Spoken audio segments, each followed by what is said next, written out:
बिस्मिल्लाहिर्रहमानिर्रहीम। अस्सलाम वालेकुम। कैसे हैं आप सब? उम्मीद है खैरियत से होंगे। अल्लाह ताला हम सबको अपने हिफ्ज़ मान में रखे, आमीन सुम्मा आमीन। मेरी आज की अच्छी बात, ज़ुबान वो हथियार है जिसको इंसान गुस्से में इस्तेमाल करने से मज़बूत रिश्तों में दरारें डाल लेता है। वाकई ये जो ज़ुबान है हमारी, ये कहीं तो फंसा देती है और कहीं पे जता देती है।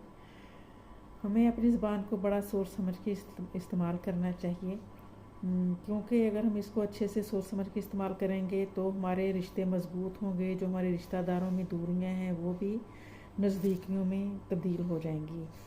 और अगर इसको हम बेजा और बेतुका इस्तेमाल करेंगे, बोलते हुए कुछ सोचेंगे नहीं, तो ये मज़बूत से मज़बूत रिश्तों को